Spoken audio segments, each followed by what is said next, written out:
Process. ఇప్పుడు కూటమి ప్రభుత్వం మంచి సమయంలో ఉంది, అంటే స్వింగ్ లో ఉన్నది. దీన్ని అవతల వాడు చెడగొడతారు, క్యారెట్ చెడగొడతారు.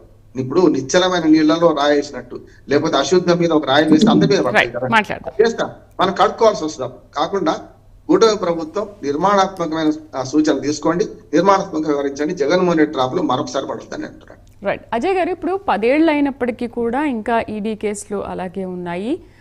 నిందితుడు బయటే 10 ఏళ్లుగా యథేచ్ఛగా తిరుగుతూనే ఉన్నారు. అంటే దీన్ని బట్టి చూస్తుంటే ఇంకా బీజేపీకి జగన్కి ఏవైనా సంబంధాలు ఇంకా కొనసాగుతున్నాయా? ఇక్కడ బ్రేక్ పడడానికి రీజన్ ఏంటి? కూటమి ప్రభుత్వం ఏమైనా అధికారంలోకి వచ్చిన తర్వాత ఎవరు ఎంతటి వాళ్ళైనా కూడా చట్టం తన పని తాను చేసుకుపోతుంది. మరి ఇప్పుడు ఎందుకు బ్రేక్ వేశారు? నిజంగా చట్టం తన పని తాను చెయ్యట్లేదు అనుకోవాలి ఇక్కడ? అంటే ఇక్కడ ఒక విషయం శ్రీదేవి గారు మనం గుర్తుంచుకోవాల్సింది ఏంటంటే, మనం అధికారంలోకి వచ్చాం కదా అని వెంటనే ఈడీని తీసుకొచ్చి ఇక్కడ ప్రవేశపెట్టలేము. ఎందుకంటే మన దగ్గర విచారణ చేసే అధికారులు ఉన్నారు కదా. ఈరోజు అసలు మీరెవ్వరూ దేనికి పనికిరారు, మేము డైరెక్ట్గా ఈడీ తోటే ముందుకెళ్తామంటే ఇంకా మిగతావన్నీ కూడా ఎందుకు, అవన్నీ కూడా తీసిపడేయాలి. అప్పుడు ఓన్లీ ఈడీ మీదే ఆధారపడి బ్రతకాలి మనం. ఈరోజు ఏంటంటే మనం ఒక విచారణ చేపట్టేటప్పుడు, లేకుంటే ఒక ప్రాసెస్ ముందుకు వెళ్ళేటప్పుడు ఫస్ట్ ఇక్కడ వర్కౌట్ అవ్వకపోతే, ఇక్కడ నిగ్గు తేలకపోతే మనం ఈడీ దాకా వెళ్తాం. ఇప్పుడు 10 ఏళ్ల నుంచి కేసులు ఉన్నాయి, 20 ఏళ్ల నుంచి కేసులు ఉన్నాయి అంటే ఇప్పుడు దేశం మొత్తం మీద కేవలం ఒక జగన్మోహన్ రెడ్డి కాదు, చాలా మంది రాజకీయ నాయకులు, చాలా మంది పెద్ద పెద్ద బిజినెస్ మ్యాగ్నెట్లు, ఇప్పుడు ఎక్కడో దగ్గర విజయ్ మల్లయ్య ఉన్నాడు, కొన్ని వేల కోట్ల రూపాయల కుంభకోణం చేసి బ్యాంకుల్ని లూటీ చేసి హ్యాపీగా వెళ్ళి ఒక దగ్గర సేద తీరుతున్నాడు. ఈ రోజు కూడా మీడియాల ముందు కనపడుతున్నాడు, క్రికెట్లకు వెళ్తున్నాడు, అతనికి కావాల్సినవి అతను చేస్తున్నాడు. కానీ ఈ రోజు వరకు అతన్ని పట్టుకొని తీసుకొచ్చి అతను తిన్న డబ్బును గక్కించలేకపోయాం మనం. Beyond on politics. ఈ రోజు ఒక రైతు బ్యాంకులో 100 రూపాయలు లోన్ తీసుకుంటే ఆడు ఉడి పరి తీసి చివరికి వాడు ఆత్మహత్య చేసిన మీద తీసుకెళ్తారు బ్యాంకర్లంతా కూడా. మరి విజయ్ మల్లయ్య లాంటి వాళ్ళకి ఈరోజు చట్టాలు కూడా చట్టాలని గౌరవించాలి. అదే విధంగా చట్టాలకు కూడా చిన్నప్పటి నుంచి చూస్తూనే ఉన్నాం మేము.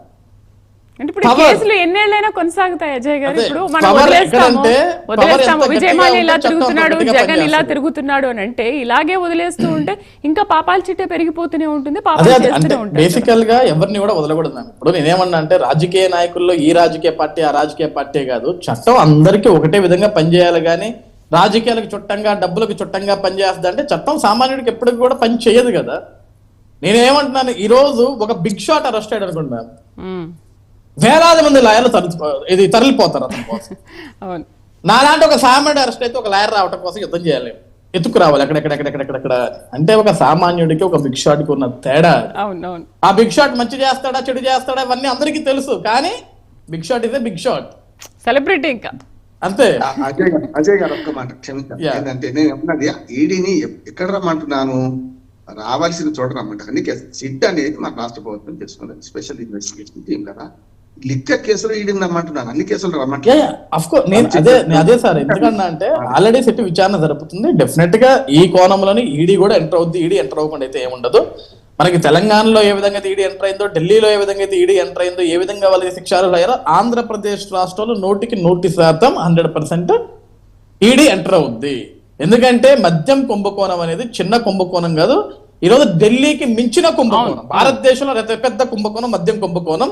ఇది సిట్టి దగ్గర ఆగిపోద్దని నేను చెప్పట్లేదు, తప్పకుండా ఈడీ ఎంటర్ అవుద్ది. దీని మీద నిజ నిజాలు నిగ్గు తేల్చుద్ది. ప్రతి ఒక్కరిని చిన్న చేప దగ్గర నుంచి పెద్ద తిమ్మింగల దాకా అందరూ కూడా లోపలికి వెళ్లాల్సిందే, అందరూ కూడా అరెస్ట్ అవ్వాల్సిందే ఈ మద్యం కుంభకోణంలో. ఈ రోజు ఇంకొకటి కూడా చెప్పారు మేము, రామ్మోహన్ గారు, మీకు ప్రజలు అధికారం ఇచ్చారు, జగన్ 100 మాట్లాడతారు, మీరు పట్టించుకోవాల్సిన అవసరం లేదు అని. ఈ రోజు మేము వాస్తవానికి జగన్మోహన్ రెడ్డి గారిని కూటమి ప్రభుత్వాలు ఎవ్వరు కూడా టార్గెట్ చేయట్లేదు శ్రీదేవి గారు. అతనే వస్తున్నాడు, అతనే మాట్లాడుకుంటున్నాడు, అతనే వెళ్ళిపోతున్నాడు. మేము ప్రశ్నిస్తుంది ఎక్కడ అంటే, నువ్వు ప్రజల తరపున పోరాడతా వెళ్ళినప్పుడు నువ్వు చాలా పద్ధతిగా వెళ్ళు, అంతేగాని డిస్టర్బెన్స్ చేసుకుంటే వెళ్ళి సర్వనాశనం చెయ్యకు. ఈ రోజు కూడా చంద్రబాబు నాయుడు గారు 3 రోజులు సింగపూర్ పర్యటనలో ఉండి ఎందుకు వీళ్ళు బ్రాండ్ క్రియేట్ చేస్తున్నారంటే, సింగపూర్ గానీ అమెరికా గానీ దావోస్ గానీ ఇవన్నీ వెళ్ళి ఎందుకు చేస్తున్నారంటే, గడిచిన 5 ఏళ్లలో జగన్మోహన్ రెడ్డి చేసిన అకృత్యాల వల్ల, అరాచకాల వల్ల ఆంధ్రప్రదేశ్ రాష్ట్రానికి పెట్టుబడిదారులు రావాలంటే భయపడుతున్నారు. ఎందుకంటే గతంలో జగన్ భయపెట్టాడు. వీళ్ళ భయం ఏంటి, మేము మళ్ళీ ఆంధ్రప్రదేశ్ రాష్ట్రానికి వచ్చి మీతో MOL సంతకాలు పెట్టించుకొని అన్ని సంతకాలు పెట్టుకొని మేము ప్రాజెక్ట్ మొదలు పెట్టిన తర్వాత మా దరిద్రం బాగోకుండా మీరు గవర్నమెంట్ దిగిపోతే మేము మధ్యలో ఆగిపోతాం, చివరికి మాకున్న బ్రాండింగ్ ఇమేజ్ దెబ్బతినుద్ది. కాబట్టి మేము ఏ విధంగా నమ్మాలి మిమ్మల్ని అన్న దానికి ఈ రోజు చంద్రబాబు నాయుడు గారు కానీ లోకేష్ గారు కానీ ఈ రోజు కూటమి ప్రభుత్వం కానీ ప్రతిదీ కూడా ఎక్స్ప్లెయిన్ చేస్తున్నారు నీట్ గా. ఈసారి ఆంధ్రప్రదేశ్ రాష్ట్రంలో ఏ గవర్నమెంట్ వచ్చినా ఓకే మేము ఉండకుండా ఇంకోళ్ళు వస్తారు కొత్త వాళ్ళు, మేము దిగిపోయిన తర్వాత అప్పుడు కూడా మిమ్మల్ని టచ్ చేసే సినిమా లేకుండా అన్నట్లుగా అన్ని పకడ్బందీగానే ఈ రోజు కూటమి ప్రభుత్వం ప్లాన్ చేసుకుంటూ వాళ్ళకు ఒక నమ్మకాన్ని క్రియేట్ చేసి ఆంధ్రప్రదేశ్ రాష్ట్రానికి ఒక బ్రాండింగ్ ఇమేజ్ క్రియేట్ చేస్తూ ఈ రోజు పరిశ్రమదారులని పెట్టుబడిదారులందరినీ కూడా మళ్ళీ తిరిగి ఆంధ్రప్రదేశ్ రాష్ట్రానికి ఆహ్వానిస్తున్నారు. ఈ రోజు జగన్మోహన్ రెడ్డి గారు అంటారు 99 పైసలకి ఇడ్లీ వస్తుందా, వడ వస్తుందా, దోశ వస్తుందా అని. గతంలో దేనికి పనికిరాని ఒక స్వరూపానంద సరస్వతి అని ఒక ఆయనకి నువ్వు దాదాపుగా 23 ఎకరాల భూమిని కొన్ని వేల కోట్ల రూపాయలు కొన్ని వందల కోట్లు క్రియేట్ చేసే భూమిని దారాదత్తం చేశావు. దేనికంటే స్వామీజీ నీకు ఆశీర్వచనాలు ఇచ్చాడు అని చెప్పేసి. ఈ రోజు మేము టీసీఎస్ అంటే ఒక కంపెనీకి ఇస్తున్నాం. TCS is not a small fish, it's a big fish.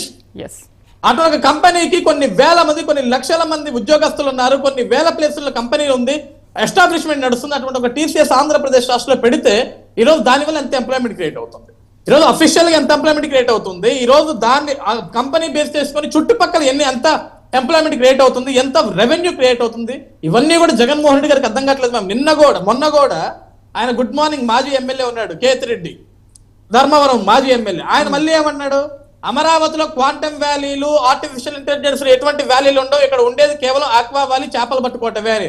అంటే వీళ్ళు ఎటకారం ఏంటంటే అమరావతి మునిగిపోయే ప్రాంతం, ఇక్కడ వలేస్తే చేపలు దొరుకుతాయి తప్ప ఇంకేమీ దొరకదు అని. నేను ఈ రోజు కూడా జగన్మోహన్ రెడ్డి గారికి కానీ వైఎస్ఆర్సీపీ పార్టీ నాయకులు కానీ ఏమంటానంటే, అది మునిగిపోయే ప్రాంతం అయితే జగన్మోహన్ రెడ్డి ఎందుకు తాడేపల్లిలో ఇల్లు కట్టుకున్నాడు, 5 ఏళ్ళు ఎందుకు అక్కడ నివసించాడు? ఈ రోజు అంటే బెంగళూరులో ఉంటున్నాడు అనుకోండి, 5 ఏళ్ళు ఎందుకు అక్కడ ఉన్నాడు? 5 ఏళ్ళు మీరు అసెంబ్లీకి వెళ్ళారు, సచివాలయానికి వెళ్ళారు, ఆ చుట్టుపక్కల తిరిగారు. 5 ఏళ్ళు మీరు పడవల్లో వెళ్ళారా, చేపలు పట్టుకుంటూ వెళ్ళారా? కోర్టు మీరు కార్లలోనే కదా వెళ్ళింది హ్యాపీగా. జనం కనపడకుండా పరదాలు చుట్టూ కట్టుకొని అమరావతిలో ప్రజల నిరసన మీకు కనపడకూడదని చెప్పేసి అసెంబ్లీకి వెళ్ళేటప్పుడు మీరు ఎట్లా వెళ్ళారు? ఈదుకుంటూ వెళ్ళారా? మీరు ఏమన్నా స్విమ్మింగ్ పూల్ వెళ్ళారా? ఈ రోజు అమరావతి బ్రాండ్ మీద దెబ్బతీయడానికి వైఎస్ఆర్సీపీ ఇప్పటికి టిల్ టుడే ప్రజలు 151 ఉన్న వీళ్ళకి 11 ఇచ్చినా ఇంకా బుద్ధి రాకుండా ఇంకా అమరావతి బ్రాండ్ మీద చెడగొట్టాలని మేము వీళ్ళకున్న కక్ష అంతా ఒకటే. జగన్ అడిగితే ఎకరా భూమి ఇచ్చిన రైతులు లేరు. ఆ రోజు చంద్రబాబు గారి ప్రభుత్వము ఆ రోజు ఒక్క మాట పిలుపునిస్తే ఆ రోజు బాబు గారికి ఏమి ఇవ్వలేదు కదా, ప్రజల భూమి ప్రభుత్వానికి ఇచ్చారు. భూమి చంద్రబాబు నాయుడు గారిని వాడుకోమనేవి ఇవ్వాల, తెలుగుదేశం పార్టీని వాడుకోమనేవి ఇవ్వాల. ప్రభుత్వానికి అంటే ప్రభుత్వానికి భూమి ఇచ్చిందంటే ప్రజల మేలు కోసం భూమి ఇచ్చారు. 34,000 ఎకరాలు ఆ రోజు భూమిని ఇచ్చింది.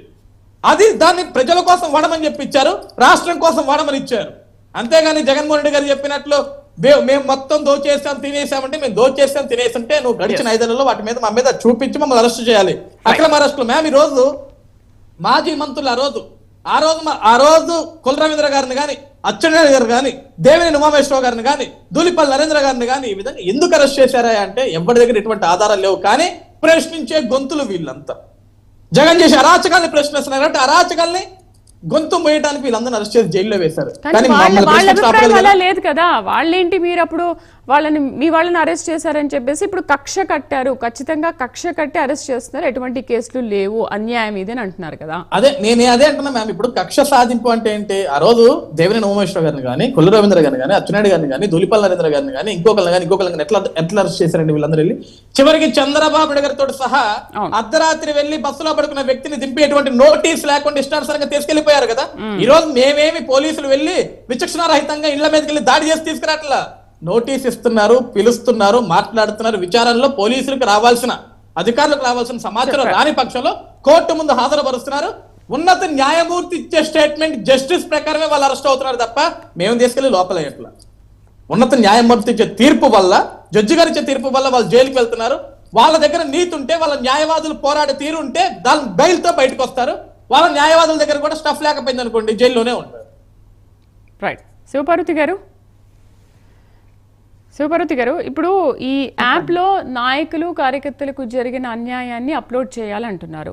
అంటే ఈ లెక్కను చూస్తుంటే ఇప్పుడు కూటమి ప్రభుత్వ హయాంలో ప్రజలు సంతోషంగా ఉన్నారనే అర్థం? కేవలం వాళ్ళ కార్యకర్తలకు వాళ్ళ నాయకులకి అన్యాయం జరుగుతుంది, ప్రజలకైతే న్యాయం జరుగుతుందనేనా? ఇప్పుడు ఆబ్వియస్లీ అది అంతా అర్థం అదేగా. ఇప్పుడు ప్రజలకి ఏదైనా ఇబ్బంది వస్తే మీరు దీనిలో అప్లోడ్ చేయండి, నేను మీకోసం పాటు పడతాను, మీకోసం గొంతిప్పుతాను, మీకోసం బట్టలు చింపుకుంటానని ఏదో చెప్పాలి. అదేం చెప్పట్లేదు. ఆయన ఎక్కడ ప్రజల కోసం మాట్లాడట్లా. ప్రతిపక్ష నాయకుడు అంటే ఇప్పుడు గతంలో మా జనసేన పార్టీ నుంచి జనవాణి అనే కార్యక్రమం పెట్టాం. మాకు అధికారం లేకపోయినప్పటికీ ప్రజలకు మీ